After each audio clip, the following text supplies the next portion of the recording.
This is the Blue Wizard. I know I said I quit, and I do at trying to be successful, but I don't when it comes to just making random videos sometimes. This is going to happen occasionally.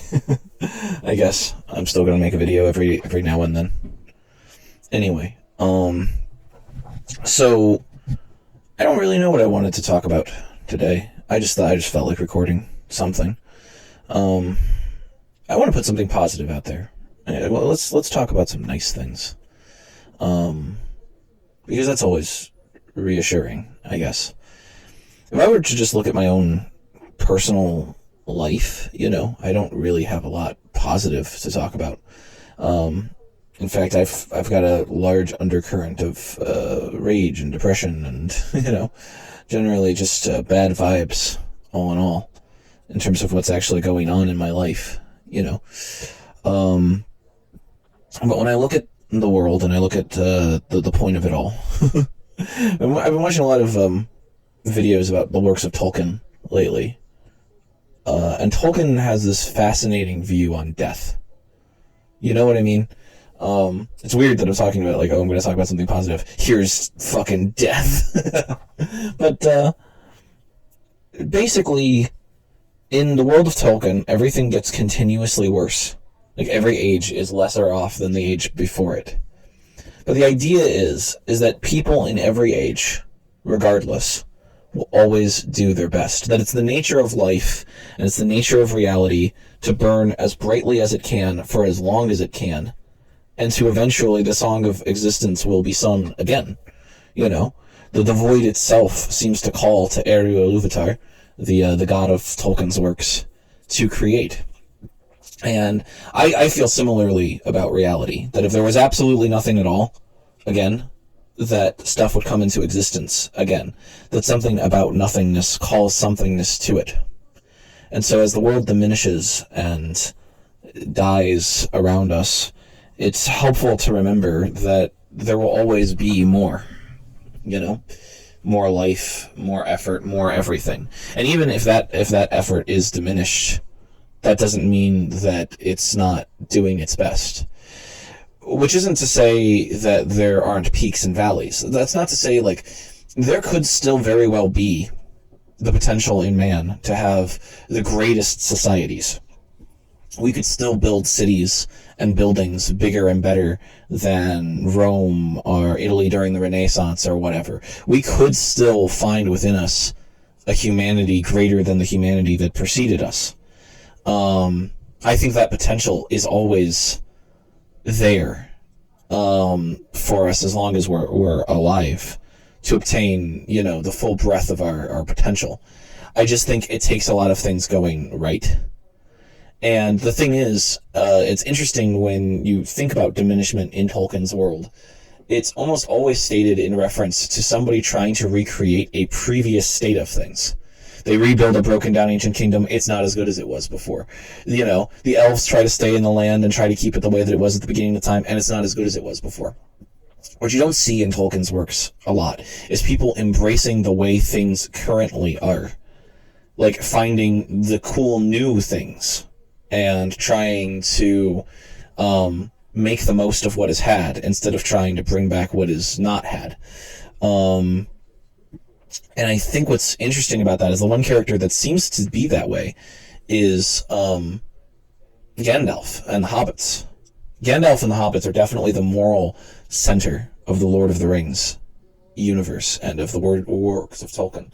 The Hobbits don't try to recreate some old age. They're not so ambitious as to think that they can restructure the order of time. They just live. They just live and find the satisfaction in the day-to-day. They're just trying to do today as good or better, the most ambitious of them better, than it was the day before. They're not, the past is completely irrelevant to hobbits in some way. They honor their ancestors and their antiques and whatever, in the sense that they respect that those people lived and did their best too. But there isn't this tragic dwelling. There's this melancholy that almost everybody in Tolkien's works has. Aragorn is the last member of Númenor, and the cities of Númenor have been destroyed, and he worries about whether or not he's going to be as great of a Númenorian king as the previous Númenorian kings. And he probably won't, because the blood is diluted, and he's not going to live as long as the previous Númenorian kings who could live for 500 years, and the elves are no longer able to hear the music of creation as strongly as they could in the world before, and there's this melancholy, there's this kind of constant whinging from most of the characters in Tolkien's works about how things used to be so much better. You know what I mean? And Gandalf and Bilbo and Frodo don't really do that. They really try to find the greatness in the moment. We're told in Lord of the Rings that the hobbits don't die in the Fourth Age. Supposedly they just get smaller and smaller and less visible to people. There might be hobbits living like the Smurfs under a toadstool or something because of how much they've shrunk. They just shrank out of notice. But what's interesting about that is, like, if you're just vibing, if you're just living in the world and just enjoying the way things are, you are kind of unnoticeable. If you stop bitching about the way the world is for like a second, and you are just satisfied with the way things are, and you're not trying to improve upon them or anything like that, if you're just living your best life, you are kind of rendered invisible to people. It's almost like the hobbits vibed so hard that they created their own sort of pocket existence, whether that be under a blade of grass or in a grassy knoll somewhere or under a mushroom, or God knows where the hobbits are living in the Fourth Age, in our age. But apparently they never really died out so much as they just, grew smaller and less able to be noticed. There could be sort of like a perception filter in Doctor Who. In Doctor Who, they talk about a perception filter, which is where there's something that your mind just doesn't like to comprehend or observe, so it just doesn't. It's ignoring on such a level that even your conscious mind is like, what? And I like to think that that's kind of how the hobbits are. If they were, if hobbits were real, if Tolkien's Legendarium was a real thing, and the Fourth Age is meant to be our age because it's the age of man and we don't have elves or anything anymore, I like to think that in that version of events, instead of some sort of weird steampunky future in Lord of the Rings, or instead of whatever, that it's the same reality we've got. That the Lord of the Rings is just a history of our own world. That certainly seems to be how Tolkien considered it, is that his myth was supposed to explain what the ancient peoples of the West did. It was just sort of like a founding myth. And it also seemed to try and consolidate all of the religions in the world into one benevolent force. Eru really is the godhead. Like, in modern, much like Zoroastrianism, there's a condensing of myth to create one human belief system. Eru Ilúvatar is much like the living force in Star Wars. He is a pure being of goodness and creation. It's almost like he is creation itself. If good things come, the phone always rings when I record these. But yeah, if good things come, they come by way of Eru. Just like if living things come, they come by the way of the living force. Like the two are connected. Which, I'm the kind of person that believes that nature is the Godhead. That life and living is actually what we consider God. That there is no greater force than life. Now, Tolkien would disagree with me. Eru is greater than life, because life is a product of Eru. In the Force, there's the cosmic force that's greater than existence, than life. Everybody wants there to be a god beyond nature, because nature is cruel, and nature is uncaring towards, you. And nature sort of just is. But what's funny is that when people write gods, and they try to write them as beyond nature, the god's attitude towards humanity, towards our own wills, towards the experience that life is having, is always one of ambivalence anyway. Gods always care only for, their own experience, which is impossible for us to understand, which I would say is true of nature and life as well. I think the endeavor of humanity to try to write a God that is beyond the nature of life has been a rather fruitless endeavor, because every time we write about some kind of deity and try to make him greater than the universe, it ends up that we just write a personality for the universe. Every single god we've ever created is just a mask, is just a name, is just a face to embody the concept of what already is.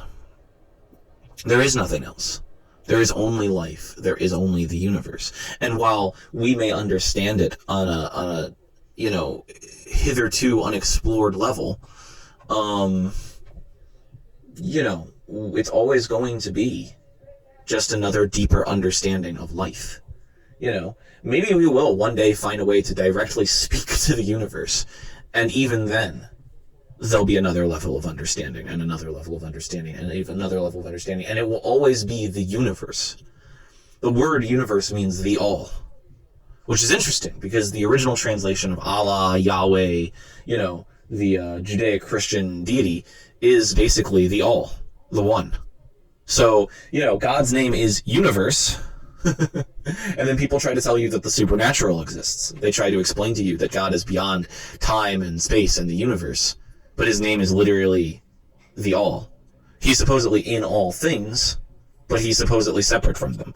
You can't have that be so. God cannot be separate from the universe. And I think though Tolkien definitely tried to have his God live outside of our perceived world, the West, the Middle Earth, whatever, our physical material plane, is only another realm. It's only another place as an aspect of reality. Eru Ilúvatar lives in reality. He's a part of reality. There's not really an attempt to try to separate him from reality itself. And also, there is an acknowledgement of Eru that there's always going to be a flaw. There's always going to be evil. But much like an artist who works with negative or empty space, Eru Ilúvatar plans around that empty space.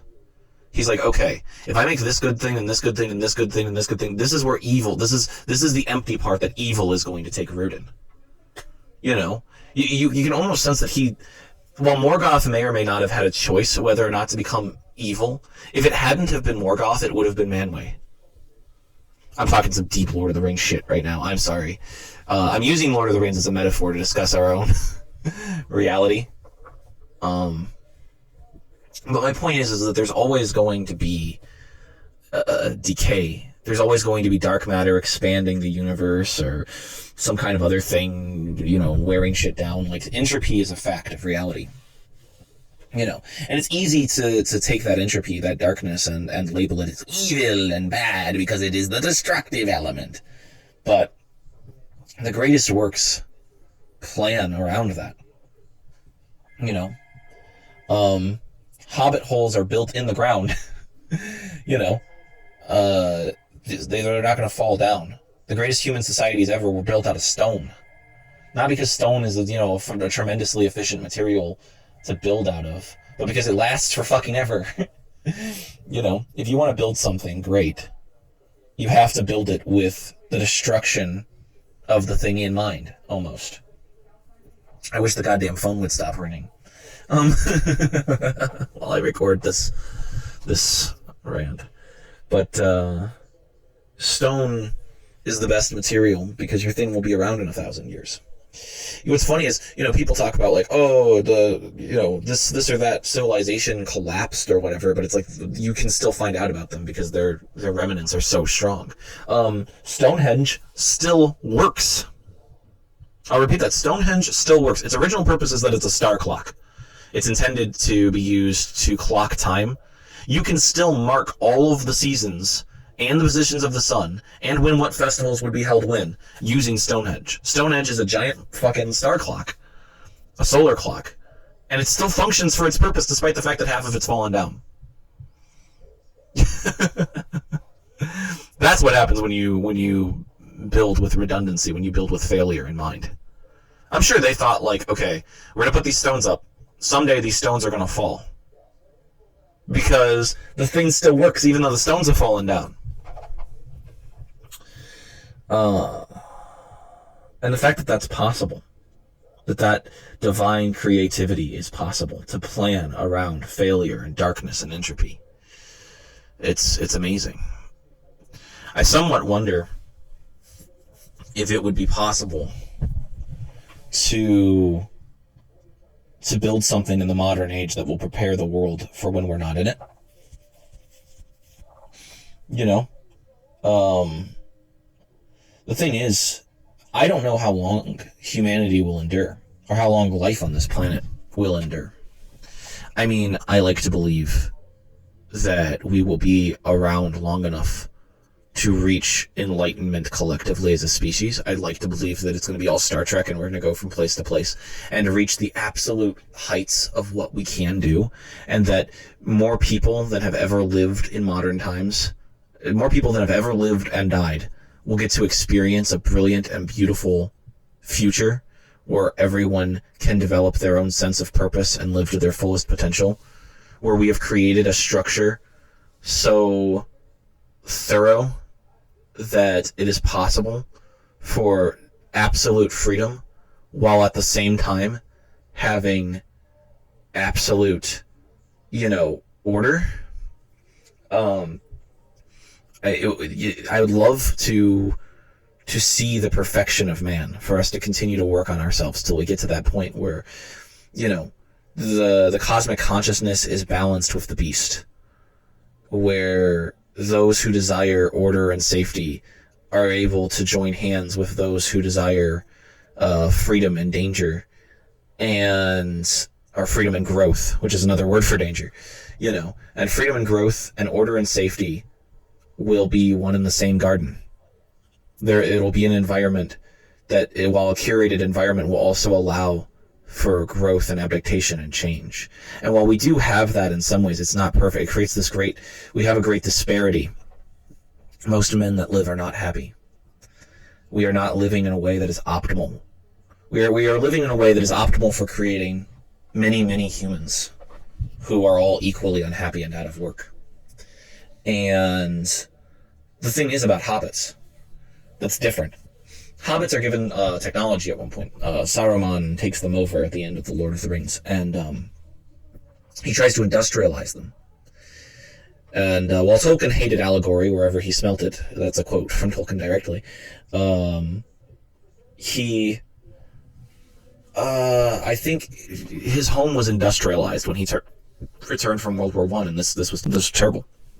And he wished that people had just shunned that convenience for the beautiful life that they had before, the beautiful balance that they had previously. Hobbits know that industrialization will make them unhappy. It hurts their land. It makes there be less for people to do. They see it and they're like, this is a tool of convenience, not of joy. And I wish that we had it within us, the temperance within us, to be able to say the same. I think some people are hobbits. Some people are like that, and it's my hope that the wisdom of those people win out in the end. But there's precious little time. The world is diminishing, and if it diminishes too quickly for us to catch up to it and adapt to it, there really will be no more humans, which, while tragic for us, the world will continue on and life will continue on. But will there ever be a creature that has the choices that we have? We're interesting because we don't just live or die. We can live or die on purpose. We can shape, that negative space. We can choose our own ends. Oh yes, you'll die, but you get to choose how. Do you go out after a life of joy and satisfaction and growth? Or do you go out after years upon years of diminishing, success, where you go and you work at a factory or you work at some job and it's something that you really hate doing, and you allow yourself to be used as a machine until you're so diminished that you have nothing left to give the world, and you die alone and sad. You get to choose your ends, even if you don't realize it. With every choice, you build the stones of the mausoleum you're going to be buried in. And a lot of people see this and they're like, no other being, no other animal is cursed. And they phrase it that way, cursed, with the knowledge that they're going to die. I think it's a beautiful blessing, really, that we know. You know, you know you're going to die. That's okay. That's great. That's wonderful, because it means that you get to choose. You should use this intelligence of ours. If anybody can tell another person how they should use their gift, you should use this intelligence to do something that actually fulfills you as a creature. You're an animal. We're all just greedy monkeys. You know, find something that fulfills you and do that thing. Do it with intent and purpose. Find beauty in the world. If possible, without hurting others. You know? Because nothing that hurts other people is truly beautiful, ultimately. The universe is tearing itself down. It doesn't need your help. You know? The only people who tear things down are people who are too weak to lift them up, ultimately. These diminishers, these evil people in the world who exist only to break things, have my pity, you know, because they can't find the strength in themselves, the faith in themselves to put things up, to build things. But it's not hopeless for us at all. It can still be Star Trek. It can still be Hobbits. It can still be Time Lords. It can still be us reaching our full potential. Those are not just fictional concepts. We came up with that. We came up with the Halls of Mandos. We came up with, you know, these stories of our great triumph that we expect to have at some point are stories that we're telling to ourselves because we can conceive of a world without want. We can conceive of a world of satisfaction. One of the things I like about death in Tolkien's universe is that it's a gift. Humans are uniquely unaware of the exact rhythm of the world, allowing them to find their own purpose in life, allowing them, like every other creature that was created by Eru Ilúvatar knows exactly what it is. Humans are the only creatures that get to find out what they are. He gave them a unique mystery at the center of their very being for them to unravel. This is called freedom of will. You know, and even if it was just nature and evolution that did that and not some kind of divine god, we still have that gift. That's a real thing. And one of the things that's interesting is that after Eru gave man freedom, upon their creation, he also gave them mortality. He gave them two things: a lack of knowledge about what the hell they are, what they're supposed to do, and a time limit to figure it out. You know, meaning that at some point they can't just ponder it forever. At some point they've got to decide what they are and do that thing. You know, that is the gift of mortality.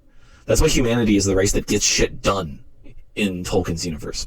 It was Morgoth, basically Sauron's daddy, for people who don't know Lord of the Rings lore. But the Big Bad's predecessor is the one who poisoned the gift of man with fear. And so instead of humans taking death as a hint of figure out what you want to do and do it, instead of it just rushing them to urgency, it paralyzes them with fear. It's not native to man to be afraid of their own death and to cower in it and to hide from it and to try to ignore it.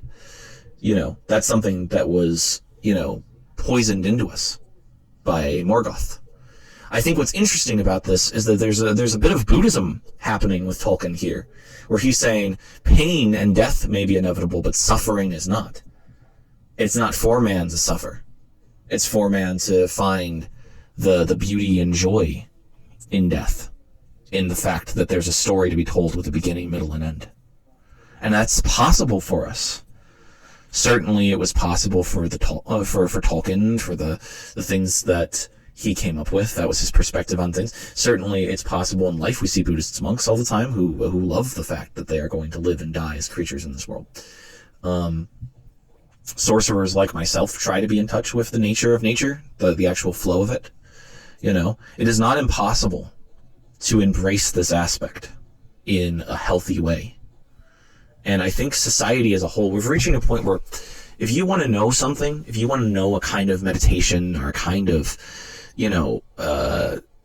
trick to improve your memory, or if you want to find or learn something to improve yourself as a person, you need only type in, what can I do to be a better person, into Google. How can I become stronger? How can I become smarter? How can I become more at peace? And the answers that every other man before you has come up with. And should you not find your answer there, you can find the tools to come up with your own answer. And then you can post your answer, and then people will have access to it. So the people who your answer would work for will be able to find it. That's that beautiful sharing. That beautiful sharing that the internet could allow. I mean, we use it as a tool of strife, but it doesn't need be.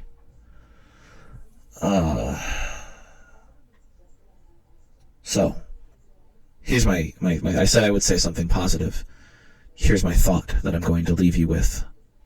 My positive wish.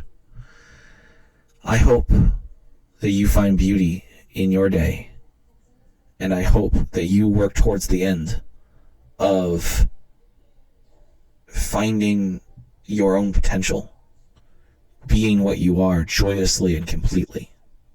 I hope you find and look for the strength to build something rather than break something. And I think collectively, as humanity, that potential, that flow, that possibility is still before us. It is still a path that we might walk, the path of creation and love. I believe sincerely in it, and it's the path that I mean to walk, even if the rest don't follow. This has been the Blue Wizard. Have a nice day.